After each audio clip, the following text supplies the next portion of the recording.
Diffusion का मतलब है इंटरमिक्सिंग। तो जैसे तुम फॉर एग्जांपल छोड़ देते हो लाइक गैस का, तो क्या होता है विद इन सेकेंड्स तुम्हें स्मेल मिल जाती है। फिर जैसे तुम एक वाटर के टम्बलर में मतलब एक ग्लास ऑफ वाटर में 2 ड्रॉप्स इंक के डाल दो एंड आफ्टर 5 सेकेंड्स 5 मिनट देखो आके क्या दिखेगा तुम्हें। 2 ड्रॉप्स इंक के डालने के बाद इंक पूरी वाटर में स्प्रेड हो गई। Yes, evenly homogeneously. Yes ma'am. तो वही चीज है यहाँ पर। तो यहाँ पर भी वही है कि डिफ्यूजन का मतलब क्या है, इंटरमिक्सिंग ऑफ पार्टिकल्स होता है and that is what we are talking about. So the process of mixing of gases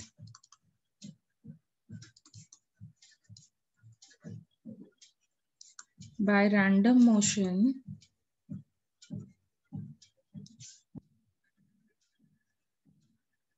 of molecules is called as diffusion। ठीक है। एंड एक और प्रोसेस होता है जिसको हम लोग बोलते हैं इफ्यूजन।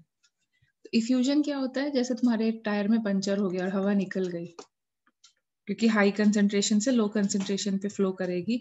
टायर के अंदर का जो एयर का प्रेशर होता है वो कंपैरेटिवली एटमॉस्फेयर के प्रेशर से ज्यादा होता है, तभी तो जो एयर होती है वो सीप आउट कर जाती है। बलून का प्रेशर, बलून के अंदर की एयर का प्रेशर एटमॉस्फेरिक प्रेशर से ज्यादा होता है। सो यहाँ पर जो वो सीप कर जाती है एयर, उसी को हम बोलते हैं effusion. So when gas is confined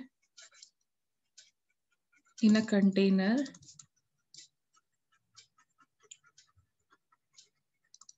at high pressure,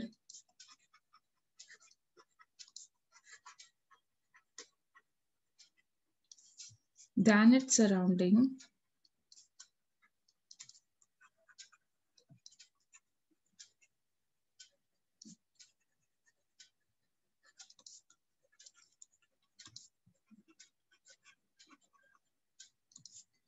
it will escape from a small hole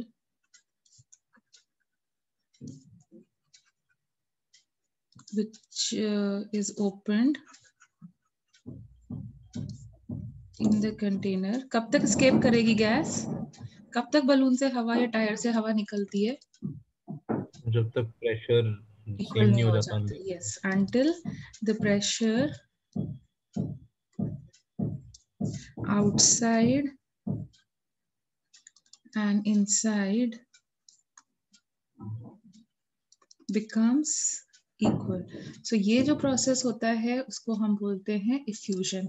diffusion means mixing, effusion means एक छोटे से होल से बाकी अमाउंट ऑफ गैस को निकल जाना। Can you get the difference, can you get the difference? ठीक है। अब मुझे बताओ रेट ऑफ डिफ्यूजन किसमें फास्टेस्ट होता है? डिफ्यूजन जल्दी से स्मेल किसकी आ जाती है, गैसेस में फास्टेस्ट होता है या लिक्विड्स में fastest? Rate of diffusion fastest होता है, क्योंकि जैसे ही हम मतलब इंसेंस स्टिक जलाते हैं हमें दूसरे कॉर्नर पे स्मेल मिल जाती है। So it is fastest in gases, then liquids में वैसे मैंने तुम्हें बोला था 5 मिनट रुकना पड़ेगा इंक स्प्रेड होने के लिए, एंड सॉलिड्स के लिए वेरी स्लो होता है, मतलब sometime it takes ages. Like fossils जो तुम्हारी सॉइल होती है वो एक तरीके से डिफ्यूजन से ही बनी है, बट वो बहुत स्लो प्रोसेस है। सॉलिड में बहुत बहुत स्लो प्रोसेस होता है and sometimes it may take years, millions of years to happen। तो सबसे फास्टेस्ट किस में होता है? गैसेस में होता है रेट ऑफ डिफ्यूजन। फाइन। अब रेट ऑफ डिफ्यूजन का मतलब क्या हुआ? तुमने कैसे बोला गैस में फास्टेस्ट होता है, मतलब तुम what do you understand by rate of diffusion? क्या चीज तुम्हारे दिमाग में आती है? फास्टेस्ट बोल दिया, लेकिन क्या सेंस आया? Can I say rate of diffusion stands for speed? तुमने बोला गैस फास्टेस्ट आ गई, मतलब इंसेंस स्टिक हमने जलाई और हमारे पास स्मेल आ गई, that means it was fastest. Liquid थोड़ा स्लो हुआ, एक कोने से दूसरे कोने में जाने में टाइम लगाया। सो बेसिकली केमिस्ट्री में हम लोग स्पीड नहीं बोलते हैं, स्पीड ऑफ मैटर नहीं बोलते हैं, हम उसको अपने जो फिजिक्स में स्पीड होता है ना उससे रिलेट कर लेते हैं। ठीक है, मतलब इसको बोला जाए तो केमिस्ट्री में मैटर की जो स्पीड होती है वही बेसिकली रेट ऑफ डिफ्यूजन होती है। ठीक है, सो ग्राहम ने उसी को स्टडी किया था। अब एक मतलब एक छोटे बच्चे को समझाना हो कि क्या है डिफ्यूजन, क्या है। So what do you think, अगर सेम कंडीशंस रखी जाएं तो जो हैवी गैस होगी उसका रेट ऑफ डिफ्यूजन ज्यादा होगा या लाइटर गैस का? Lighter gas. बस उसी चीज को ग्राहम्स लॉ ऑफ डिफ्यूजन बोलते हैं। जैसे तुमने बोला कि rate of diffusion is inversely related to mass, that's what you meant, that's what you meant. Yes ma'am. ठीक है, सो मतलब उसी को हम मैथमेटिकली जब हम बोलेंगे under a law, so what is it, under the same conditions of, under the same conditions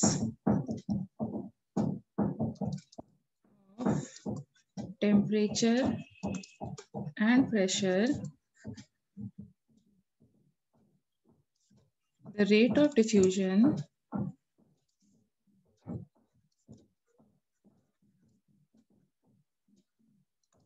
of different gases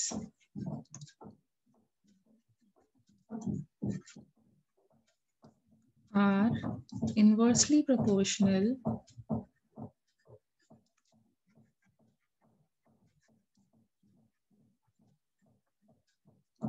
to the square roots of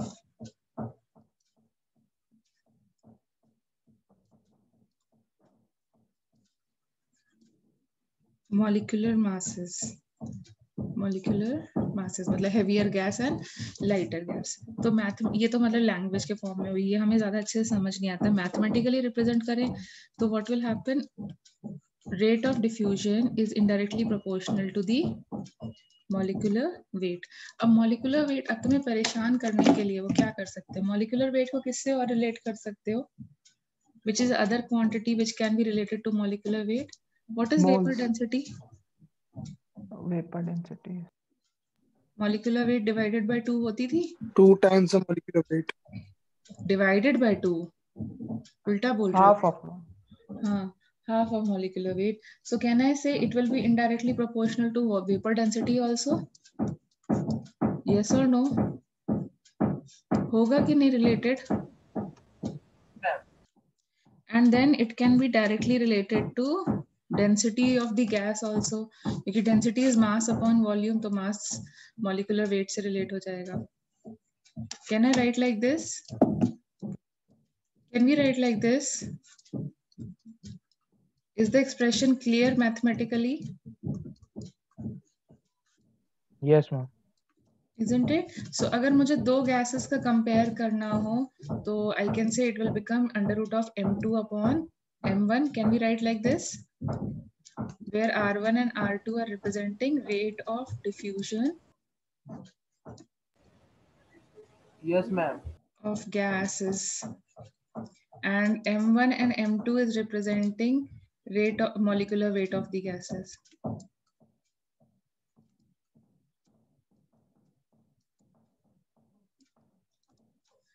Can we write like this? ठीक है, तो एक तो ये तुम्हारा इस वे में फॉर्मूला तुम्हारा बन जाएगा। अब दूसरा जो फॉर्मूला एक और बनेगा, यहाँ पर क्या है, यहाँ पे प्रेशर कांस्टेंट बोला गया है, यहाँ पे प्रेशर कांस्टेंट बोला गया है। बट जस्ट इमेजिन करो कि तुम्हारे पास दो बलून्स हो और एक में हाई प्रेशर में गैस भरी हो और एक में लो प्रेशर पे गैस भरी हो, तो तुम्हें क्या फील होता है, कौन सी गैस जल्दी निकलेगी, हाई प्रेशर वाली या लो प्रेशर? हाई प्रेशर वाली। सो इसी फॉर्मूले को अगर हमें डिफरेंट प्रेशर्स पे करना हुआ, ठीक है, मतलब ये तो सेम प्रेशर के लिए, तो ज्यादातर क्वेश्चन सेम प्रेशर के लिए ही आता है, बट बाई चांस उनका दिमाग खराब हो गया और उन्होंने डिफरेंट प्रेशर के लिए कर दिया, तो you can easily relate now on rate of diffusion, on the rate of diffusion। So now you can easily relate, जैसा तुमने मुझे बोला ही कि अगर प्रेशर ज्यादा होगा तो रेट क्या हो जाएगा, what is the relationship between rate and pressure? बोलो जल्दी से। Directly proportional. Yes, so it is directly proportional to weight pressure. तो अब इन दोनों चीजों को, जो मॉलिक्यूलर वेट हैवी वाला चीज था और प्रेशर वाला चीज कंपेयर कर दें, अगर दोनों को क्लब कर दें तो क्या बोलेंगे हम लोग, P1 upon P2 and under root of M2 upon M1। Can we write like this? Yes, ma'am. Yes ma'am. ठीक है, और अगर सेम प्रेशर की बात करी जाएगी तो ऑब्वियसली बात है P1 will become equal to P2 and you can say it will get cancelled. Is it fine? Ma'am कुछ आवाज आ रही है पीछे से। चलो इतना क्लियर हुआ अभी?